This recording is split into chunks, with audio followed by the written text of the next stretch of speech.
तो आइए दोस्तों बिना किसी देरी की शुरुआत कर लेते हैं नंबर फर्स्ट क्वेश्चन से। और नंबर फर्स्ट क्वेश्चन है, भारतीय राष्ट्रीय कांग्रेस के अधिवेशन 1885 ईस्वी से 1947 ईस्वी के मध्य उत्तर प्रदेश में कितनी बार आयोजित किए गए हैं। तो दोस्तों इस क्वेश्चन को समझने से पहले आपको समझना होगा भारतीय राष्ट्रीय कांग्रेस के बारे में। तो भारतीय राष्ट्रीय कांग्रेस की हम बात करें, इसकी स्थापना कब करी गई थी। 1885 में कांग्रेस की स्थापना करी गई थी। और यदि आपसे डेट पूछी जाए तो क्या कहेंगे आप, 28 दिसंबर 1885 को कांग्रेस की स्थापना करी गई थी। कितने प्रतिनिधियों के साथ कांग्रेस की स्थापना हुई थी, 72। और कांग्रेस के संस्थापक कौन थे, तो ए.ओ. हुम कांग्रेस के संस्थापक थे और पहले अध्यक्ष बनाए गए थे व्योमेश चंद्र बनर्जी। एक और क्वेश्चन पूछा जाता है, जब कांग्रेस की स्थापना करी गई थी उस समय वायसराय कौन था, लॉर्ड डफरिन था। और गोकुलदास तेजपाल संस्कृत महाविद्यालय मुंबई में कांग्रेस की स्थापना करी गई थी। ठीक है, अब देखिए दोस्तों कांग्रेस का पहला अधिवेशन कब हुआ, 1885 में। और टोटल 1947 तक हम बात करें कि 1885 से लगाकर 1947 तक जो कांग्रेस के टोटल अधिवेशन हुए हैं उनमें से उत्तर प्रदेश में कितनी बार अधिवेशन आयोजित हुए हैं। करेक्ट आंसर हो जाएगा, उत्तर प्रदेश में 9 बार अधिवेशन हुए हैं। अब ये जो 9 अधिवेशन यूपी राज्य के अंदर हुए हैं तो इन्हीं से क्वेश्चन जनरेट होते हैं कि कौन सा अधिवेशन उत्तर प्रदेश में कब हुआ, कहां पर हुआ, अध्यक्ष कौन बनाए गए और क्या खास विशेषता रही। तो सभी को हम एक बार में डिस्कस कर लेते हैं। देखिए सबसे पहले हम बात करें कि जो कांग्रेस का 1888 का इलाहाबाद अधिवेशन हुआ था, वर्तमान में इसको प्रयागराज कहते हैं।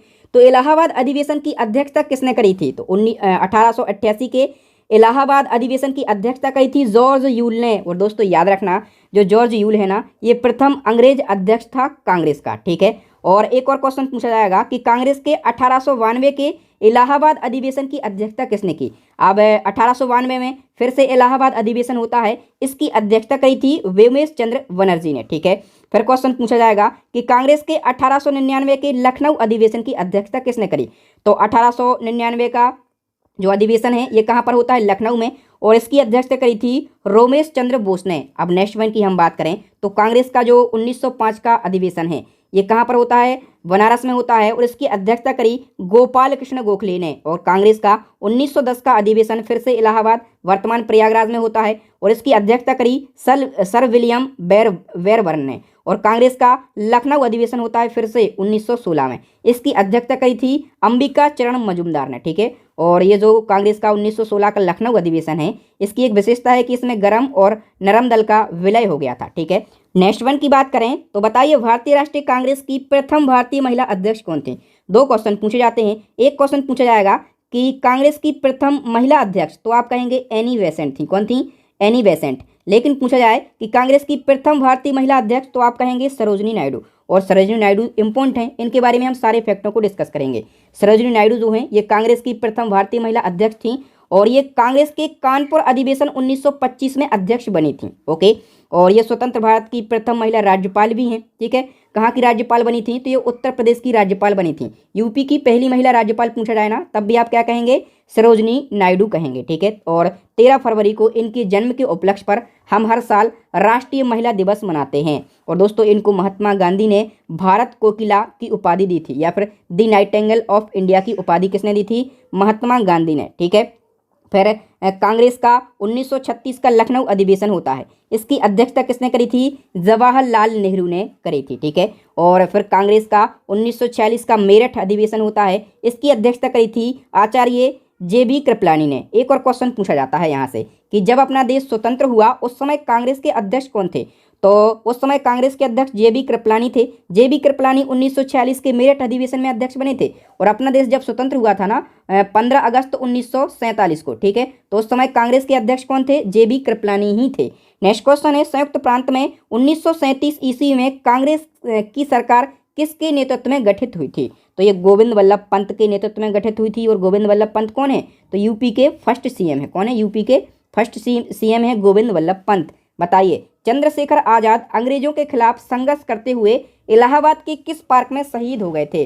तो चंद्रशेखर आजाद जो है ये अल्फ्रेड पार्क में शहीद हो गए थे।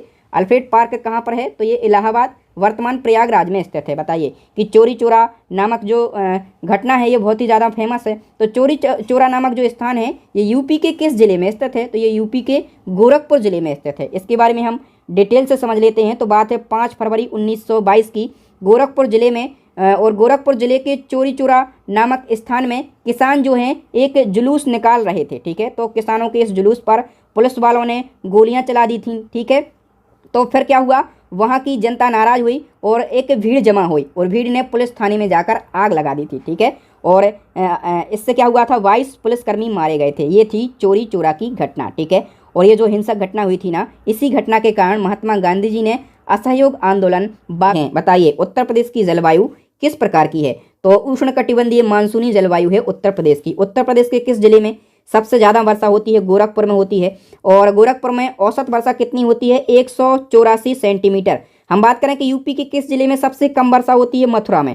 और मथुरा में औसत वर्षा कितनी होती है, तो 54 सेंटीमीटर। उत्तर प्रदेश में सबसे कम वर्षा वाला क्षेत्र कौन सा है, सबसे कम वर्षा वाला क्षेत्र पूछा जाएगा ना, तो आप कहेंगे पश्चिमी गंगा का मैदानी क्षेत्र जो है ये सबसे कम वर्षा वाला क्षेत्र है। उत्तर प्रदेश में सर्वाधिक वर्षा वाला क्षेत्र कौन सा है, तराई क्षेत्र सर्वाधिक वर्षा वाला क्षेत्र है। बताइए कि शीत ऋतु में उत्तर प्रदेश के किस क्षेत्र का तापमान सबसे कम रहता है, पश्चिमी गंगा मैदान क्षेत्र का तापमान सबसे कम रहता है शीत ऋतु में।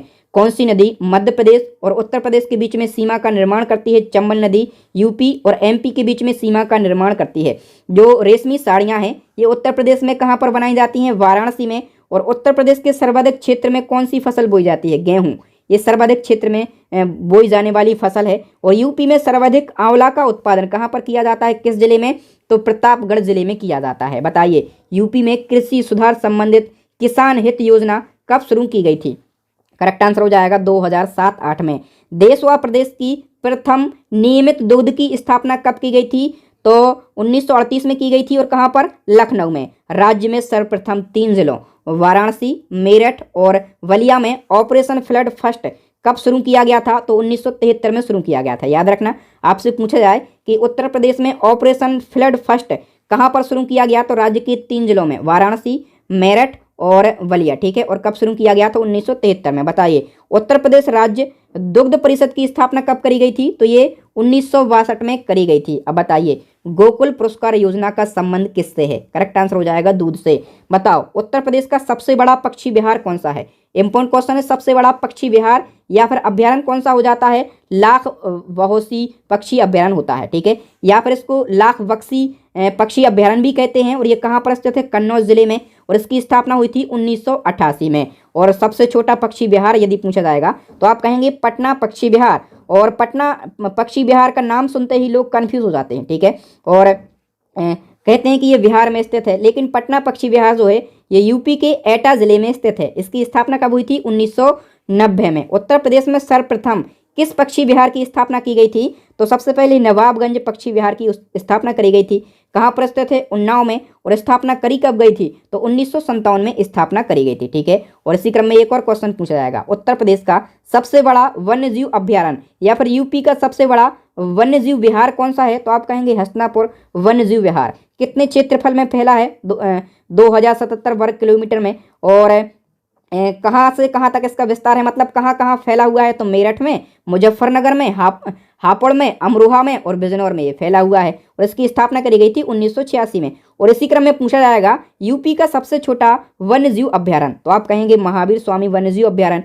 और ये कहाँ पर स्थित है, ललितपुर जिले में। और इसकी स्थापना हुई थी 1977 में। अब यूपी का सबसे छोटा वन्यजीव अभ्यारण्य है, इसका क्षेत्रफल कितना है, तो 5.4 वर्ग किलोमीटर में ये फैला हुआ है, ठीक है। बताओ कि केंद्र सरकार की सहायता से उत्तर प्रदेश में मिड डे मील योजना कब शुरू की गई, तो यूपी में 1995 में मिड डे मील योजना शुरू की गई। उत्तर प्रदेश में प्रति वर्ष होलिका उत्सव के अवसर पर लठमार होली का आयोजन किस स्थान पर किया जाता है। लठमार मतलब गुस्से में लठ नहीं मारते, होली खेलते हैं और प्यार से लठ मारते हैं, ठीक है। तो ये कहाँ पर लठमार होली का आयोजन किया जाता है, बरसाना में किया जाता है। यूपी में किस जनपद में सबसे ज़्यादा मेले लगते हैं, तो मथुरा में सबसे ज़्यादा मेले लगते हैं। उत्तर प्रदेश में भातखंडे हिंदुस्तानी संगीत महाविद्यालय किस नगर में स्थित है, तो ये लखनऊ नगर में स्थित है। बताइए उत्तर प्रदेश में लोक अदालतों की शुरुआत कब से की गई, करेक्ट आंसर हो जाएगा 1987 से।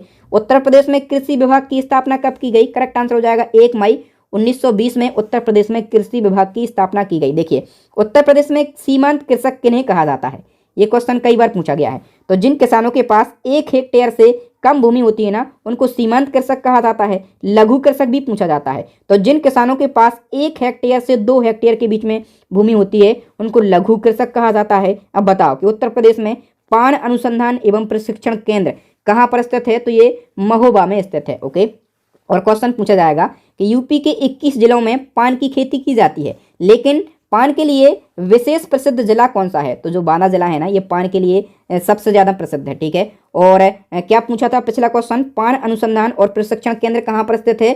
तो ये महोबा में स्थित है। ठीक है, बताइए उत्तर प्रदेश में कौन सी नदी बीहड़ों का निर्माण करती है? तो यमुना नदी जो है ये यूपी में बीहड़ों का निर्माण करती है। देखिए जो मध्य प्रदेश की चंबल नदी है ना, ये सबसे ज़्यादा बीहड़ों का निर्माण करने के लिए फेमस है। ठीक है, चंबल नदी मध्य प्रदेश में बीहड़ों का निर्माण करती है। इसी प्रकार से उत्तर प्रदेश में यमुना नदी भी बीहड़ों का निर्माण करती है। बृहदेश्वर मंदिर बताइए फटाफट से। अभी यहाँ पर हमने यूपी जीके के क्वेश्चन को डिस्कस कर लिया है। ठीक है, अब हम इंडिया लेवल के सभी क्वेश्चन को डिस्कस कर लेते हैं। जो बृहदेश्वर मंदिर है ना, ये तमिलनाडु के तंजावर में स्थित है। ठीक है, इसका निर्माण करवाया था राजा राम प्रथम ने। ठीक है, और ये चोल वंश से संबंधित थे।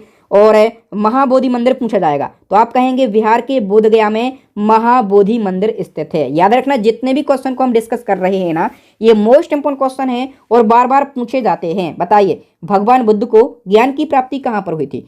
तो बोधगया में भगवान बुद्ध को ज्ञान की प्राप्ति हुई थी। चीन और भारत के बीच में स्थित अंतर्राष्ट्रीय सीमा रेखा को किस नाम से जाना जाता है? करेक्ट आंसर हो जाएगा मैक मोहन रेखा के नाम से जाना जाता है। और भारत और चीन के मध्य जो मैक मोहन रेखा है, इसका निर्धारण कब किया गया? करेक्ट आंसर हो जाएगा 1914 में। मैक मोहन रेखा की कुल लंबाई पूछी जाएगी तो आप कहेंगे 890 किलोमीटर मैक मोहन रेखा की टोटल लंबाई है। और दोस्तों वास्तविक नियंत्रण रेखा, इसको line of actual control short में LAC कहा जाता है, किन देशों के बीच में स्थित है? तो ये भारत और चाइना के बीच में स्थित है। ओके, और जो LAC है वास्तविक नियंत्रण रेखा, इसको भारत के द्वारा कब स्वीकार किया गया? 1993 में स्वीकार किया गया। चीन की भारत से कितनी सीमा लगती है?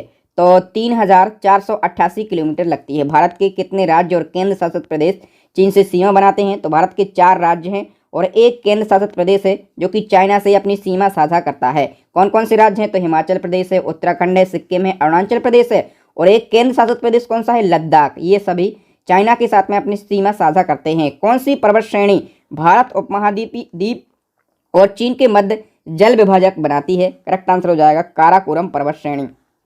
भारत कितने देशों के साथ स्थलीय सीमा साझा करती है?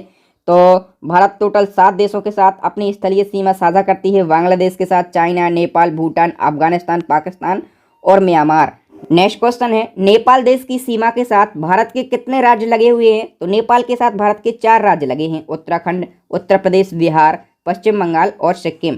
नेपाल के साथ भारत की कितनी सीमा लगती है? तो नेपाल के साथ भारत की 1751 किलोमीटर की सीमा लगती है। भारत का कौन सा राज्य नेपाल से सबसे अधिक सीमा बनाता है? तो बिहार राज्य जो है ये नेपाल से सबसे ज़्यादा 726 किलोमीटर की सीमा बनाता है। देखिए नेक्स्ट क्वेश्चन, भारत का एकमात्र केंद्र शासित प्रदेश जिसकी सीमा 3 देशों से लगती है? तो लद्दाख की सीमा 3 देशों से लगती है, पाकिस्तान से, चाइना से और अफगानिस्तान से। म्यांमार देश भारत से कितनी सीमा साझा करता है? तो 1643 किलोमीटर। म्यांमार देश से भारत के कितने राज्य सटे हुए हैं? तो भारत के 4 राज्यों की सीमा म्यांमार से लगती है, अरुणाचल प्रदेश, नागालैंड, मिजोरम और मणिपुर। नेक्स्ट क्वेश्चन, कौन सी नदी भारत और म्यांमार के मध्य सीमा बनाती है?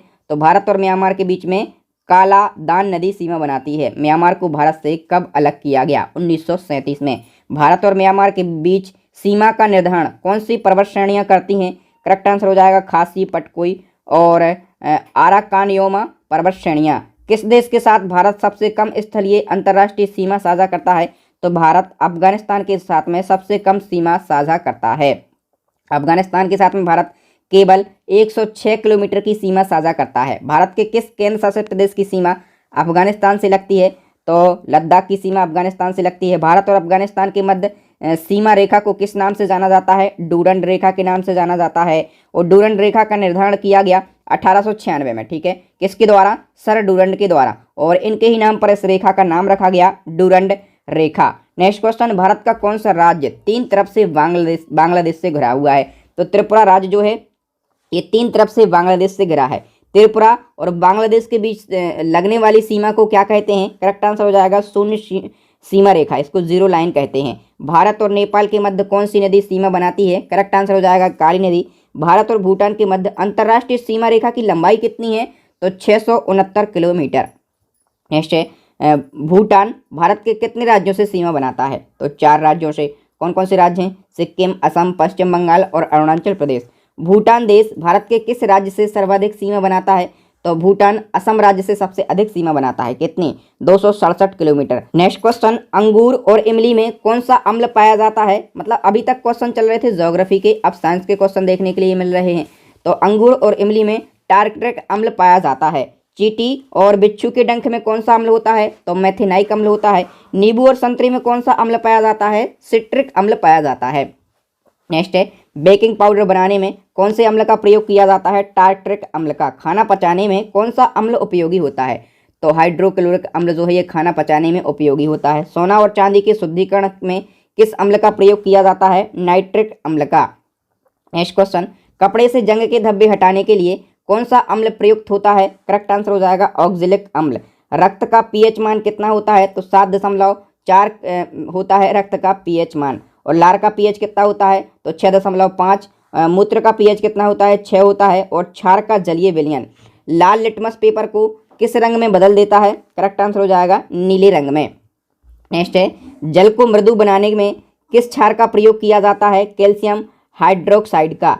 साबुन बनाने और पेट्रोलियम साफ करने में किस क्षार का उपयोग किया जाता है? सोडियम हाइड्रोक्साइड का। नेक्स्ट है, प्रायद्वीपीय भारत के पश्चिमी समुद्री तट को किस नाम से जाना जाता है? तो मालाबार तट के नाम से जाना जाता है। नेक्स्ट है, पश्चिमी घाट का विस्तार कहाँ से कहाँ तक है? तो ताप्ती नदी के मुहाने से लेकर तमिलनाडु के कन्याकुमारी तक। प्रायद्वीपीय भारत के पूर्वी समुद्री तट को अन्य किस नाम से जाना जाता है? कोरोमंडल के नाम से। नीलगिरी की पहाड़ियाँ किस राज्य में स्थित हैं? तो नीलगिरी की पहाड़ियाँ तमिलनाडु राज्य में स्थित हैं। नीलगिरी की सबसे ऊंची चोटी कौन सी है? तो डोडा बेट्टा नीलगिरी की सबसे ऊंची चोटी है और इसकी हाइट है 2637 मीटर। नेक्स्ट है, भारत एशिया महाद्वीप के किस भाग में स्थित है? ये क्वेश्चन पूछा जाता है। तो भारत एशिया महाद्वीप के दक्षिणी एशिया भाग में स्थित है। सर्वाधिक जनसंख्या और जनघनत्व वाला केंद्र शासित प्रदेश कौन सा है? तो सबसे ज़्यादा जनसंख्या और जनघनत्व दिल्ली की है। दिल्ली केंद्र शासित प्रदेश का जनसंख्या घनत्व कितना है? 11,320 व्यक्ति वर्ग किलोमीटर। छोटा अंडमान द्वीप से कार निकोबार द्वीप को कौन सा चैनल यानी कि जल संधि अलग करता है? तो 10 डिग्री चैनल जो है ये छोटा अंडमान द्वीप से कार निकोबार द्वीप को अलग करता है। नेक्स्ट क्वेश्चन है, 9 डिग्री चैनल किन दो स्थलों को पृथक करता है? ये क्वेश्चन बार बार पूछे जाते हैं। तो 9 डिग्री चैनल जो है ये कवरत्ती और मिनिकॉय को अलग करता है। भारत के समुद्री मार्ग की खोज करने का श्रेय किसे दिया जाता है? पुर्तगालियों को दिया जाता है। तो बताइए, वर्ष 1498 ईस्वी में किस पुर्तगाली अन्वेषक ने यूरोप से भारत के लिए एक नए समुद्री मार्ग की खोज करी थी? तो समुद्री मार्ग से 1498 में कौन सा पुर्तगाली आया था? वास्को डी गामा आया था। ठीक है, भारत आने वाला प्रथम यूरोपियन यदि पूछा जाए तो आप कहेंगे कौन थे? पुर्तगाली थे। नेक्स्ट है, वास्को डी गामा पहली बार भारत कब और किस स्थान पर पहुंचा? तो ये केरल के कालीकट बंदरगाह पर पहुंचा था और 17 मई 1498 में पहुंचा था। ठीक है, और वास्को डी गामा के भारत के लिए समुद्री मार्ग की खोज करने की यात्रा में किसने वास्को डी गामा का सहयोग किया था? तो अब्दुल मनीद ने किया था, सहयोग किया था अब्दुल मनीद ने। और क्वेश्चन पूछा जाएगा कि केरल के कालीकट बंदरगाह पर किस राजा ने वास्को डी गामा का स्वागत किया था? तो स्वागत किया था राजा जमोरियन ने। ठीक है, ये दो बातें पूछी जाती हैं। ये सहायता किसने करी थी समुद्री मार्ग की खोज करने में? तो अब्दुल मनीद ने। और राजा जमोरियन ने इसका कालीकट बंदरगाह पर स्वागत किया था। किस यूरोपियन समुदाय ने भारत के साथ प्रथम व्यापारिक संबंध स्थापित किए थे? तो ये सबसे पहले आ गए पुर्तगाली, इनने ही सबसे पहले व्यापारिक संबंध स्थापित करे। भारत में प्रथम पुर्तगाली गवर्नर बनकर कौन आया? तो फ्रांसिस्को डी अल्मेडा आया था और ये 1505 से 1509 तक गवर्नर रहा। किस पुर्तगाली गवर्नर ने नीला जल योजना शुरू की थी? ये क्वेश्चन पूछा जाता है। तो नीला जल योजना ये फ्रांसिस्को डी अल्मेडा ने शुरू करी थी। इसको ब्लू वाटर पॉलिसी कहा जाता है और ये रिपीट होता है क्वेश्चन। ठीक है, और भारत में पहले पुर्तगाली गवर्नर के द्वारा किस किले का निर्माण किया गया था? तो सेंट एंजेलो फोर्ट का निर्माण किया गया था कोचीन में। भारत में पुर्तगाली सत्ता की वास्तविक नींव रखने वाला महानतम पुर्तगाली गवर्नर कौन था? फ्रांसिस्को डी अल्बुकुर्क था। याद रखना, वास्तविक गवर्नर पूछा जाएगा कि पुर्तगाली सत्ता की वास्तविक नींव रखने वाला गवर्नर कौन था? तो फ्रांसिस्को डी अल्बुकुर्क था। ठीक है, और प्रथम गवर्नर कौन था पुर्तगालियों का? तो फ्रांसिस्को डी अल्मेडा था। ये दो क्वेश्चन अलग अलग हैं और दोनों पूछे जाते हैं। बताइए, अल्फांसो डी अल्बुकर्क कब से कब तक भारत में पुर्तगाली गवर्नर बनकर रहा? तो 1509 से 1515 तक। नेक्स्ट क्वेश्चन है, किस पुर्तगाली गवर्नर ने बीजापुर के यूसुफ आदिल शाह से गोवा को जीता था? तो फ्रांसिसो डी अल्बुकर्क ने जीता था। हिंदू महिलाओं से विवाह की नीति किस पुर्तगाली गवर्नर ने अपनाई थी? तो ये अल्बुकर्क ने अपनाई थी। गुजरात का शासक बहादुर शाह किसके साथ संघर्ष करते हुए मारा गया? तो बहादुर शाह ये पुर्तगालियों के साथ संघर्ष करते हुए मारा गया था। भारत में सबसे पहले आने और सबसे बाद में जाने वाले यूरोपियन कौन थे? तो सबसे पहले आने वाले और सबसे बाद में जाने वाले जो यूरोपियन हैं ये पुर्तगाली थे। सर्वप्रथम किस वस्तु ने यूरोपियों को भारत में कारोबार के लिए प्रोत्साहित किया? तो मसालों के व्यापार ने।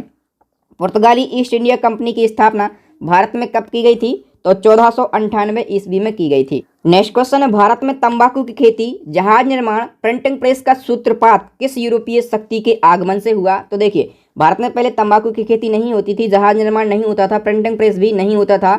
जैसे ही पुर्तगाली आए, ठीक है, और ये सारी चीज़ें शुरू हुई। पुर्तगालियों का भारत में गोवा, दमन और दीप पर कब तक कब्जा रहा? तो 1961 तक इन्होंने कब्जा किया था गोवा, दमन और दीप पर, ठीक है। और क्वेश्चन ये पूछा जाता है कि किस आंदोलन ने गोवा में पुर्तगाली राज्य को समाप्त करने में महत्वपूर्ण भूमिका निभाई? तो मैंने बताया ना कि गोवा में पुर्तगाली राज्य स्थापित था, ठीक है। 1961 में गोवा जो है इसको हम ये कह सकते हैं कि गोवा को हमने मुक्ति दिलाई। कब?